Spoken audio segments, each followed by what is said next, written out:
Muy bien, comienzo hoy haciendo referencia al marco normativo sobre el proceso especial de fuero sindical. Normas en el código del artículo 112 al 118. El proceso especial de fuero sindical tiene una doble finalidad. En primer lugar, es el obtener el permiso para despedir o trasladar a un trabajador que goza de fuero sindical. Obtener el permiso para despedir a un trabajador que goce de fuero sindical o lograr el reintegro frente a un traslado o desmejora en sus condiciones laborales. La segunda finalidad es cuando el trabajador demanda al empleador, por las razones que se mencionan, traslado o desmejora en sus condiciones laborales.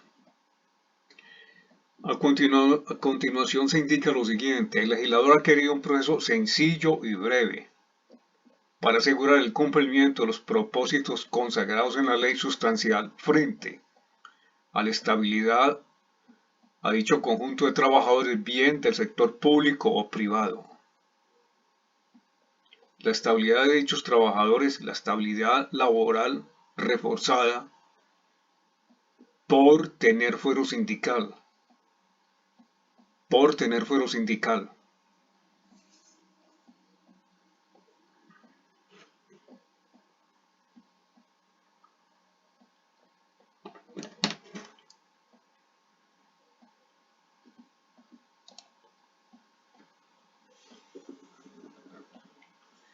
Se continúa indicando que el permiso para despedir o trasladar a un trabajador con fuero sindical. La acción se deriva del fuero sindical con fundamento tiene sustancia en los artículos 405 a 408 del Código Sustantivo del Trabajo. Código Sustantivo del Trabajo, artículos 405 a 408, donde el legislador establece una estabilidad laboral y la obligación que tiene el empleador de solicitar autorización al juez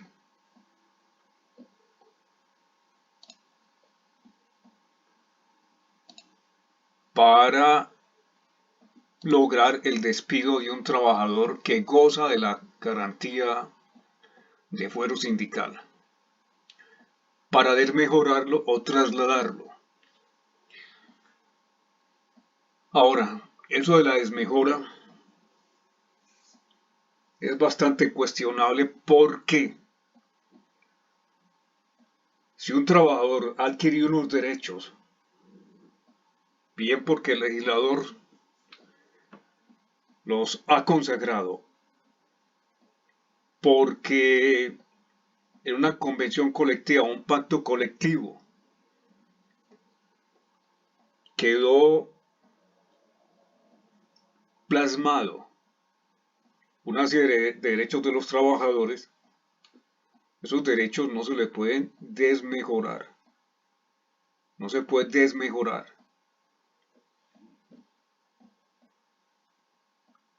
Pero sin embargo la norma habla en esos términos: desmejorar o trasladar al trabajador.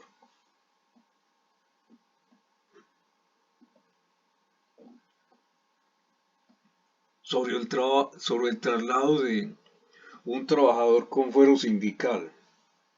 Y entonces ahí usted tiene que relacionar esto con el jus variandi. Pues bien, ese derecho a variar ciertos aspectos de los contratos de trabajo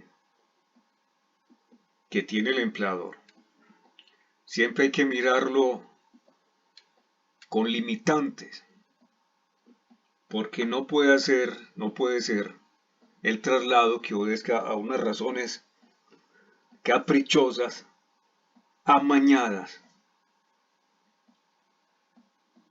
no razonables por parte del empleador. Y si se trata de un trabajador con fuero sindical, no es posible que se esté trasladando para quitarle peso al sindicato.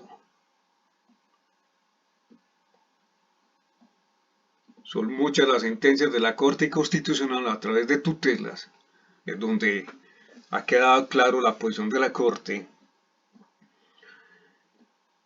no aceptando traslados de aforados sindicales cuando se ha probado que el ánimo es desestabilizar el sindicato, impedir el funcionamiento,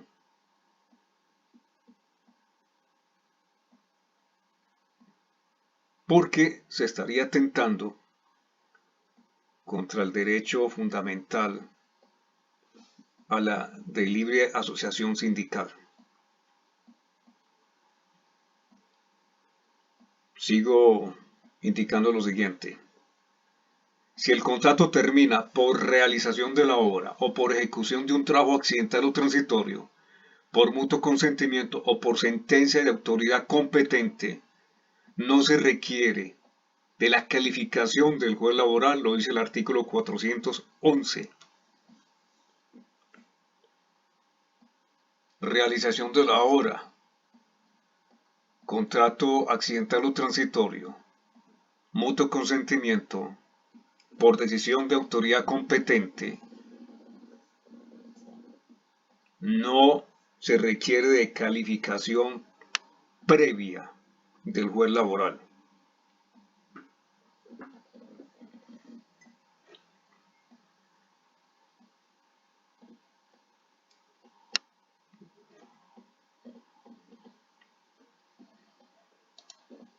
Luego paso a decir lo siguiente.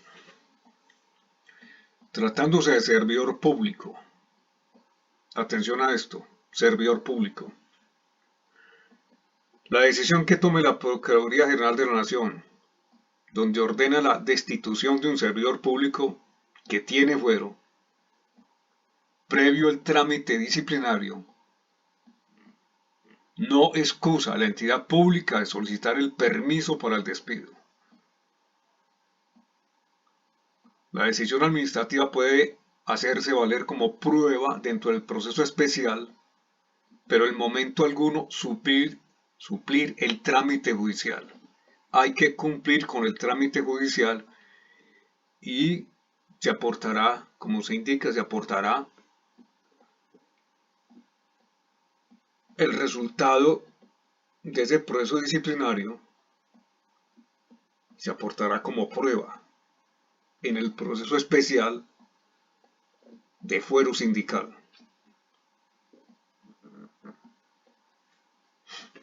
Como se indica, el único que puede levantar el fuero sindical y calificar la justa causa es el juez laboral.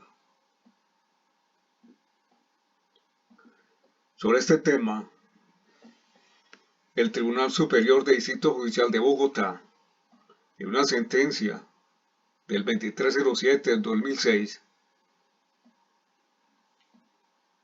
indicó lo siguiente.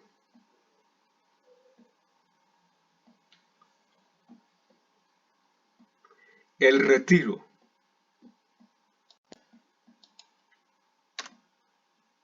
en el empleo de un servidor público con fuero sindical, aún con precisión de una sanción disciplinaria y de destitución, necesariamente debe estar presidida de una justa causa previamente calificada y examinada por el juez laboral. Justa causa previamente calificada y examinada por el juez laboral.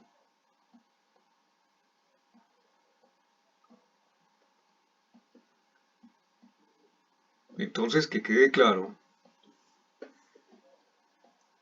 que el único llamado a levantar el fuero sindical y a calificar la justa causa es el juez laboral.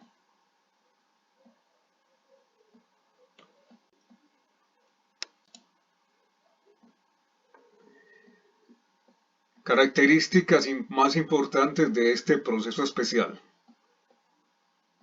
Primero, el titular de la acción o sujeto activo de la misma es el empleador. Recuerde, aquí el empleador es el que está solicitando autorización para despedir a un trabajador que goza de fuero sindical. Segundo, el sujeto pasivo es el trabajador aforado, entendiendo que la demanda se debe notificar además al representante legal del sindicato. La demanda se le notifica, además del trabajador, se le notifica al representante legal del sindicato.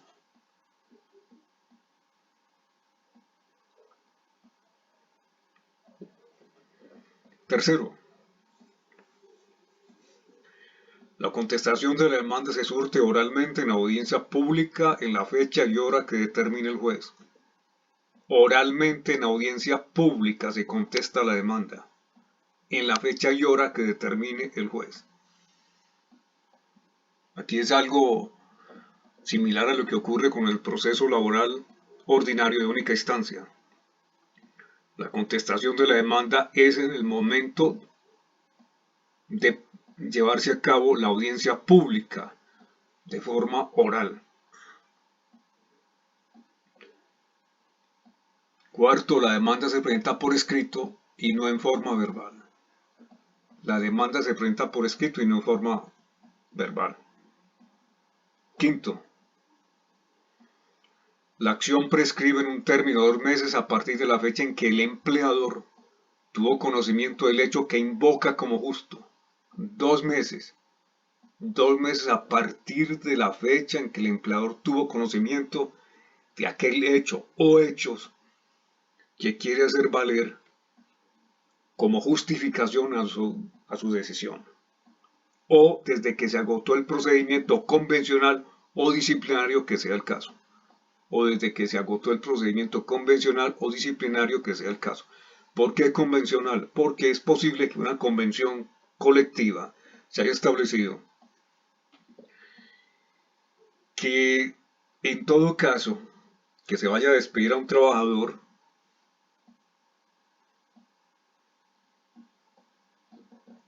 hay que seguir un procedimiento que ya sería en la misma convención que se establece cuál es el procedimiento a seguir.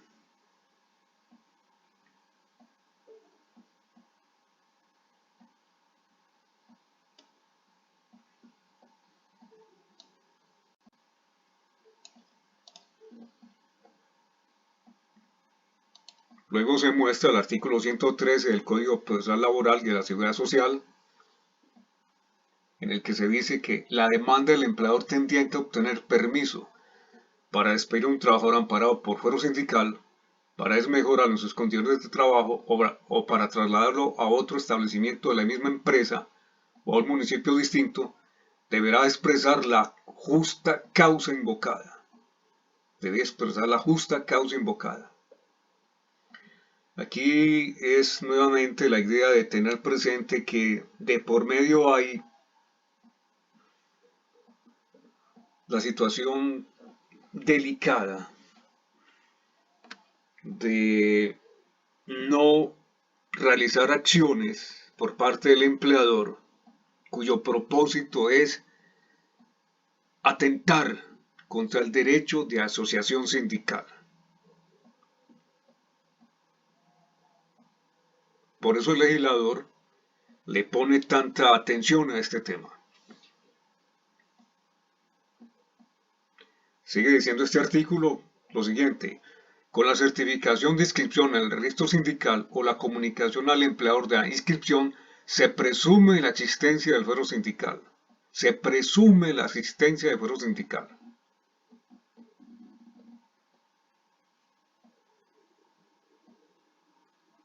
Mediante la inscripción en el registro sindical o la comunicación al empleador de dicha inscripción.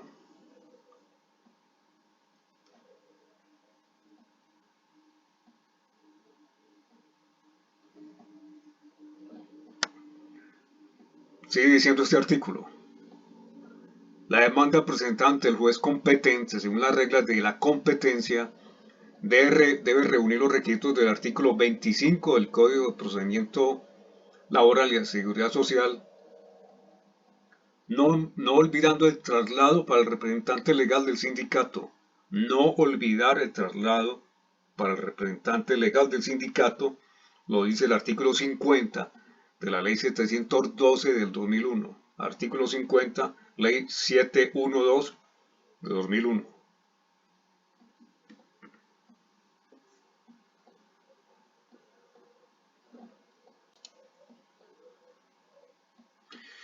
El trámite de este proceso está regulado en el artículo 114 del Código Procesal Laboral y de la Seguridad Social. El juez recibe la demanda y mediante una providencia que notifica personalmente, que debe dictarla dentro de las 24 horas siguientes, ordena correr traslado y citará a las partes para audiencia. 24 horas siguientes ordena correr traslado y cita a las partes para audiencia. Esta audiencia tendrá lugar dentro del quinto día hábil siguiente a la notificación. Quinto día hábil siguiente a la notificación. El demandado contestará la demanda y propone las excepciones que considere tener a su favor. Acto seguido y en la misma audiencia, el juez decide sobre esas excepciones previas y se adelanta el saneamiento del proceso y la fijación del litigio. Se adelanta el saneamiento del proceso y la fijación del litigio. En esa audiencia van ocurriendo estas distintas etapas que estoy mencionando. A continuación, y en la misma audiencia, se decretan y practican las pruebas y luego viene el fallo. Si no es posible dar el fallo inmediatamente, se cita para una nueva audiencia dentro de los 2 días siguientes. Se cita para una nueva audiencia dentro de los 2 días siguientes, por la razón de que no se pudo dar el fallo una vez se practicaron las pruebas. Lo dice este artículo 114.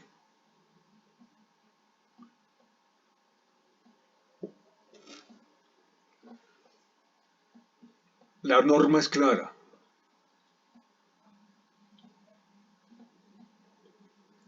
Obliga a que la contestación de la demanda se haga dentro de la misma audiencia de forma verbal. Y a continuación, en esta misma audiencia, se decretan las pruebas, se practican las pruebas y se emite el fallo. Y si no se puede, reitero, se dará dentro de los 2 días siguientes en una nueva audiencia. Una nueva audiencia, no es la continuación, es una nueva audiencia.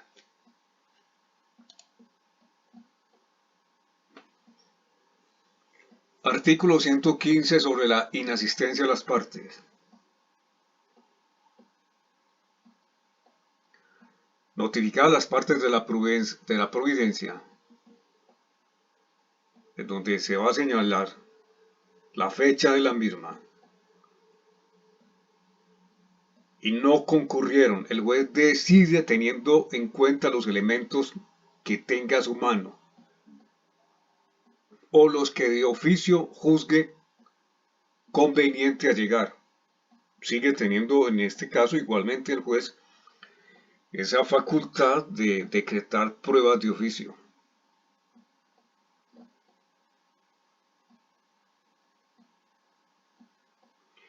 La sentencia que se dicta en este proceso especial es apelable en el efecto suspensivo y el tribunal decide de plano dentro de los 5 días siguientes aquel en que se ha recibido el expediente. Contra la decisión del tribunal no cabe recurso alguno. Finalmente se dice lo siguiente: lo anterior es lo que impide que la Corte unifique jurisprudencia en los temas con fuero sindical. No es posible acudir en casación. Cada tribunal tiene sus propios criterios.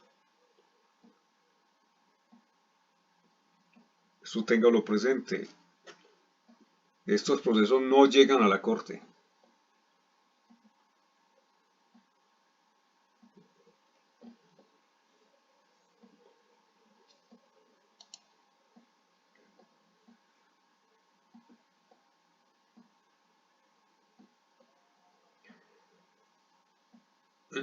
No hay sanciones conforme al artículo 39 de la Ley 712 del 2001 en este tipo de procesos. Dice la norma, es deber intentar la conciliación, pero la inasistencia a la audiencia no conlleva las sanciones probatorias y económicas que trae el artículo 39 de la Ley 712 del 2001. Se recuerda que las sanciones no pueden imponerse por vía interpretativa. Entonces aquí hay una importante diferencia en materia de sanciones frente al proceso laboral ordinario. No asistir a la audiencia y está en la etapa de conciliación no trae las sanciones como se ocurre con un proceso laboral ordinario.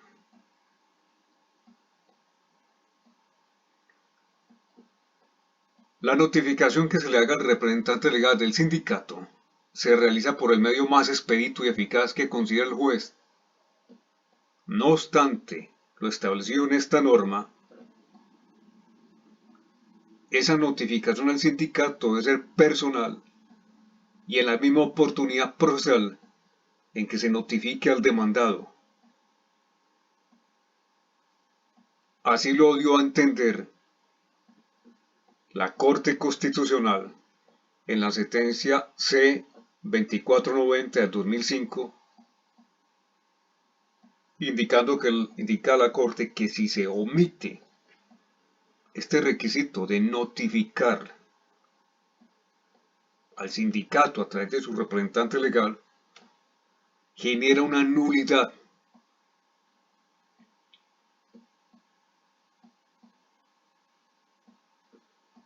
Y debe ser una notificación personal, ha dicho la Corte.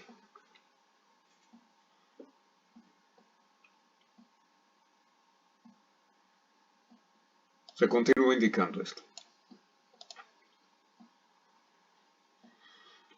La sentencia C-381 del 2000 trae, entre varios aspectos, el siguiente. De acuerdo a esta sentencia, el sindicato, por medio de su junta directiva, debe ser notificado de la demanda de levantamiento del fuero sindical y ser parte en el juicio. Debe ser notificado de la demanda de levantamiento del fuero sindical y ser parte en el juicio. En esa sentencia dijo la Corte esto. En esta sentencia se dijo que la demanda del empleador debe presentarse de forma inmediata cuando ocurra la justa causa requerida. Dice la Corte inmediata, lo dijo en esta sentencia, es una sentencia de constitucionalidad. Al igual que la participación del sindicato en la audiencia de conciliación para garantizar la protección de los derechos del asociado. Esto porque el fuero sindical, entendido como aspecto esencial del derecho fundamental en mención, no puede ser negociado o cedido autónomamente por el representante sindical, ya que el fuero trasciende la esfera puramente personal del representante sindical para vincularse con la vigencia y realización efectiva de los derechos fundamental o del derecho fundamental de asociación.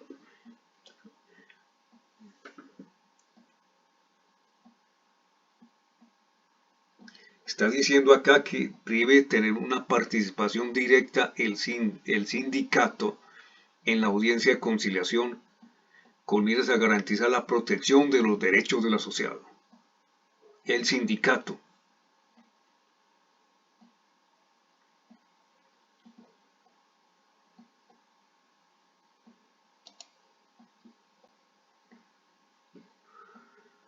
Sobre el reintegro o reinstalación.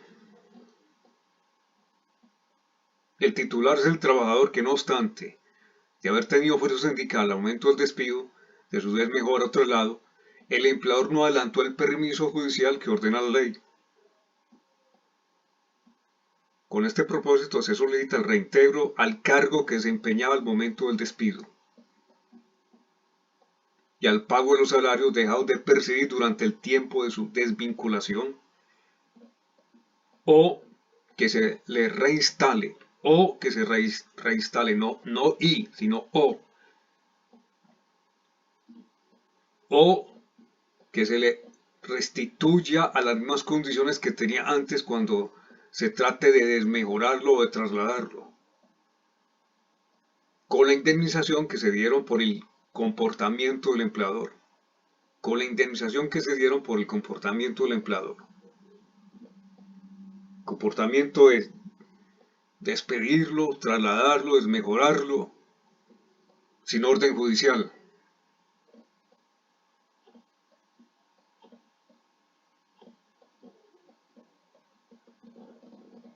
Bien, más adelante se dice nuevamente las características de este proceso, ya se había hecho mención a las mismas. Sobre la presentación de la demanda y el trámite.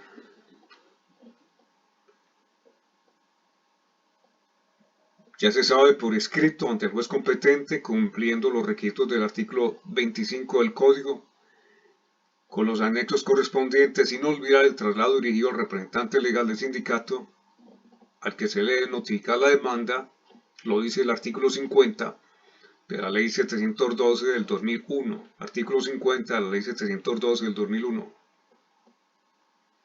Además que el proceso se tramita según el artículo 113 y siguientes del Código Procesal Laboral. La acción está encaminada a obtener el permiso para despedir, trasladar o desmejorar a un trabajador aforado, tanto en primera como en segunda instancia. Esa es la acción.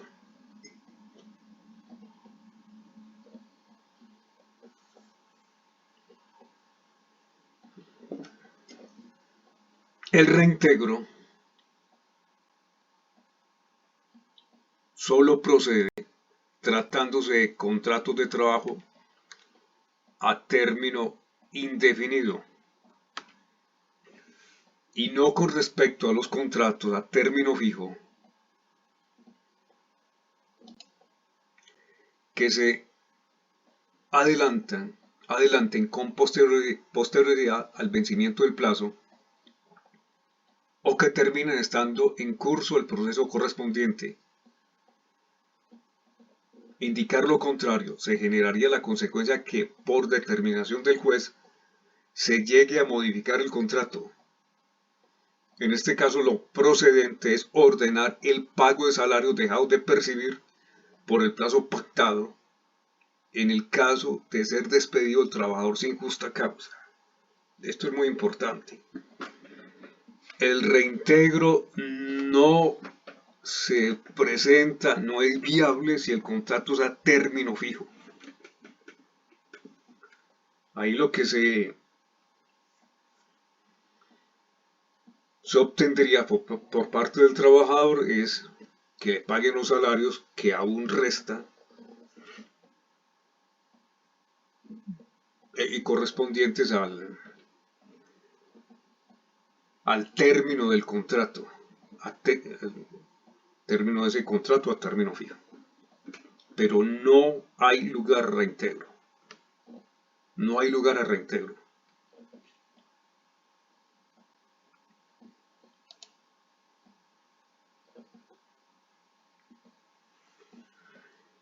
Se presenta un caso ahí como ejemplo en donde la Corte Constitucional toma posición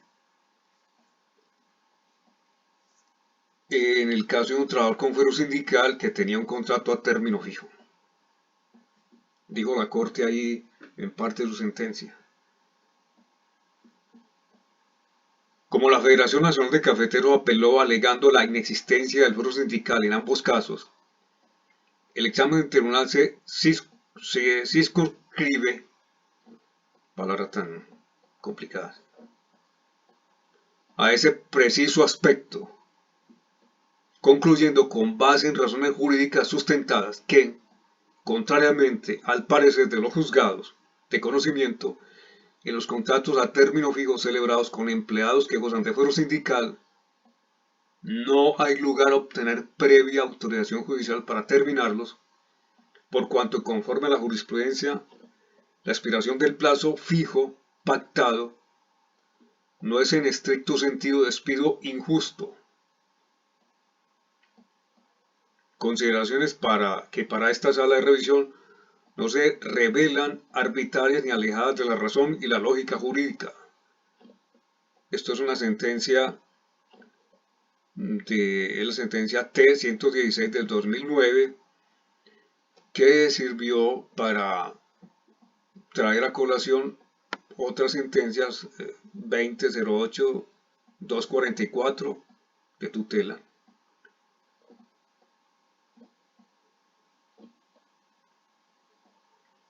(2063-077), 2006-524. ¿Qué dijo la Corte? Se reitera. Si se trata de un contrato a término fijo y se termina, no hay despido injusto.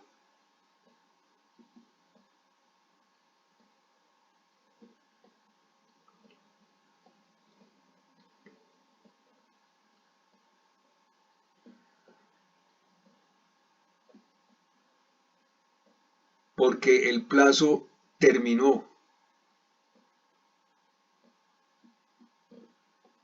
No se requiere obtener autorización judicial. Es el caso, pues para que no se piense cosa diferente, el caso de un trabajador con fuero sindical, no olvide que esto es situación de un trabajador con fuero sindical, se terminó el contrato a término fijo, ahí nadie lo está despidiendo, no se puede hablar que es un despido injusto y no se requiere autorización del juez por más que tenga fuero sindical.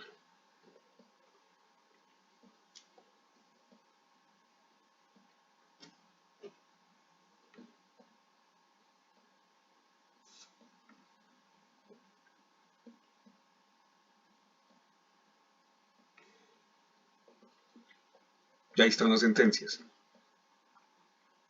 que seguramente usted va a estudiar como siempre lo ha hecho.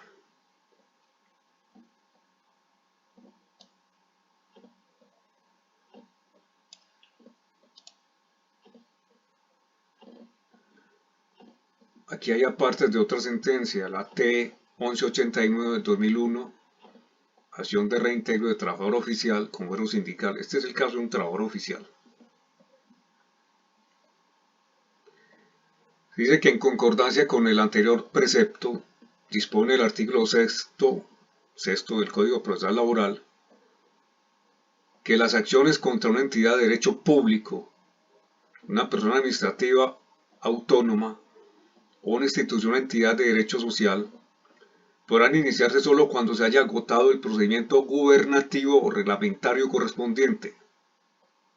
Por lo tanto, los trabajadores oficiales aforados que desean presentar demanda de reintegro deberán formular primeramente el correspondiente reclamo contra el acto mediante el cual se les comunicó la terminación de su contrato de trabajo, para lo cual disponen de 2 meses contados a partir de la fecha de tal comunicación. Ahí que es lo nuevo, esto ya usted lo sabía, pero lo nuevo es este asunto, para lo cual disponen de 2 meses contados a partir de la fecha de tal comunicación. Subsiguientemente, en la fecha en que se les dé a conocer la respuesta del nominador, o en la que se consolide el silencio administrativo negativo, se entenderá agotado el procedimiento gubernativo y, por tanto, comenzará a correr los 2 meses para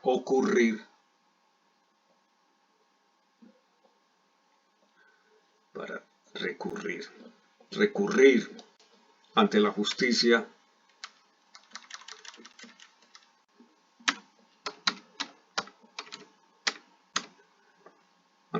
laboral en acción de reintegro. Recurrir ante la justicia laboral en acción de reintegro.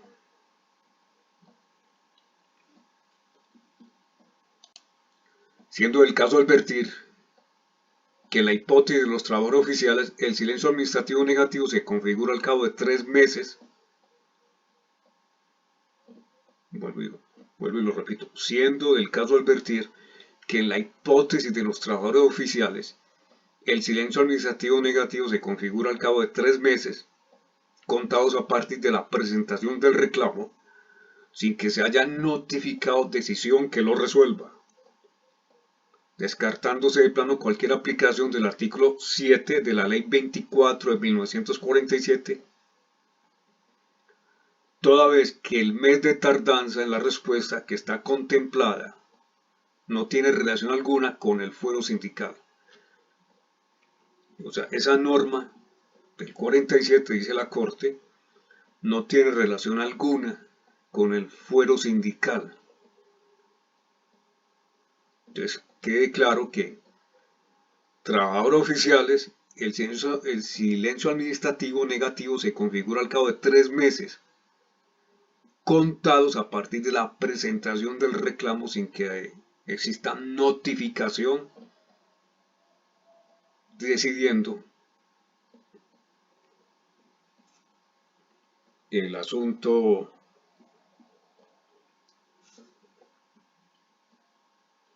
reclamado por el trabajador oficial.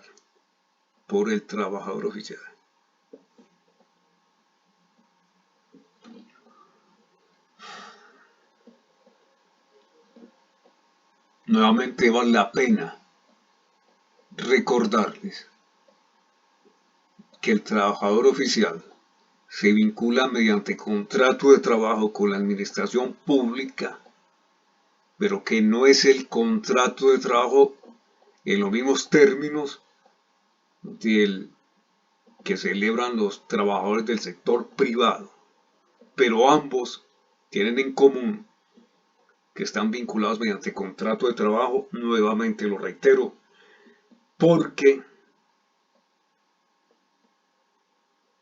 es una enseñanza para que lo tenga presente en el futuro. Una vez pase usted esta materia, eso lo tenga fijo. De manera que cuando usted, por ejemplo, esté asesorando a una empresa industrial y comercial del Estado, puede ser, algunos de ustedes, y les menciono una, pues que es muy apetecida esa empresa. Puede ser que usted llegue a ser asesor o asesora o a ser parte del departamento jurídico de Empresas Públicas de Medellín, empresa industrial y comercial del Estado, municipio de Medellín.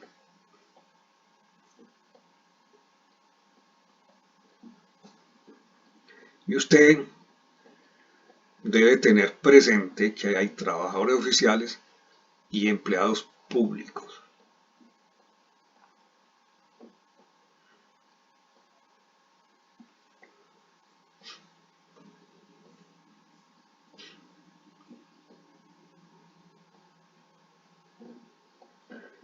Le cuento lo siguiente a propósito de Empresas Públicas de Medellín.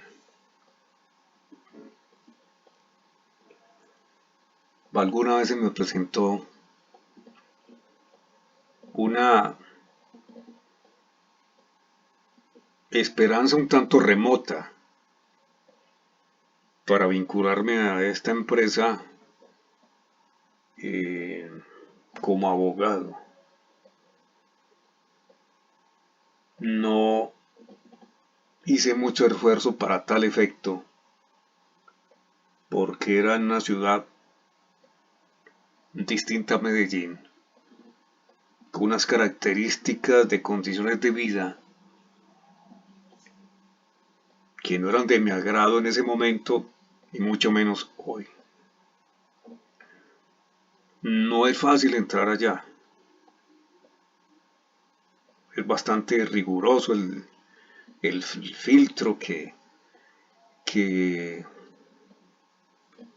ellos manejan, pero yo por ahí había ya logrado pasar parte de ese filtro por años de ser abogado, por experiencia y algunas cosas ahí, pero la plaza no era de mi agrado. Pero usted puede ser que eso sí le presente, incluso puede ser que sea en el mismo Medellín, en el edificio inteligente, téngalo presente, hay trabajadores oficiales y empleados públicos, y que esos trabajadores oficiales se vinculan mediante contrato de trabajo.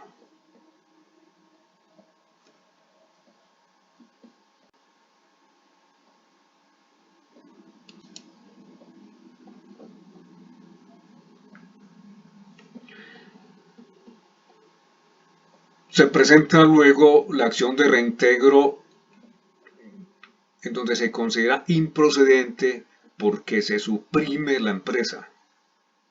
Hay una sentencia, la sentencia T 1189 del 2001, que trata el tema. En los casos de supresión de una entidad estatal, no resulta viable la acción de reintegro por sustracción de materia, a menos que la entidad suprimida sea sustituida por otra que comporte los mismos propósitos y funciones de la anterior.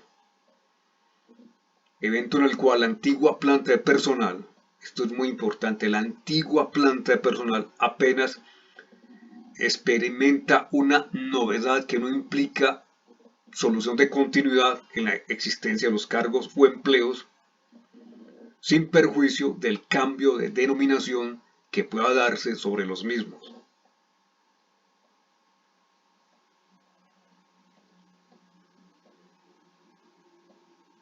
Y la Corte entonces está analizando un caso y se refiere al fallo de un tribunal.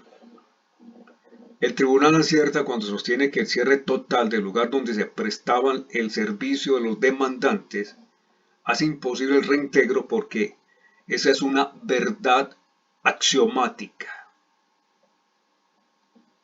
Más aún, para que una obligación exista es necesario que sea física y jurídicamente posible, de manera que una persona no puede obligarse por un acto o declaración de voluntad a cumplir lo imposible.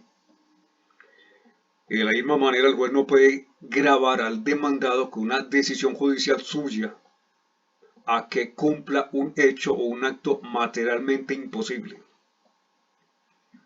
Cuando el hecho debido se torna imposible, la obligación original de dar, hacer o no hacer se resuelve mediante una indemnización de perjuicios, de modo que lo que jurídicamente es procedente es la demanda judicial de los perjuicios. Lo único que se puede hacer ahí es demande judicialmente los perjuicios, pero no es posible el reintegro porque la empresa no existe. La empresa se acabó.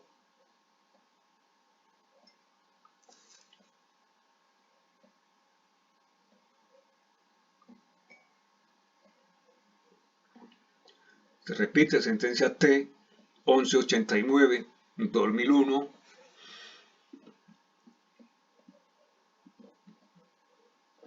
Si les digo que la estudie, es volver a caer en lo mismo. Y a propósito de estudiar,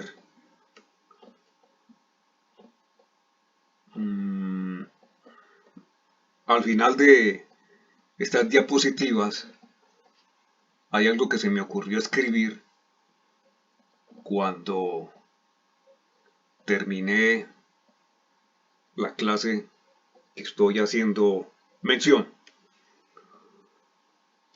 Hago una pausa para subir el video.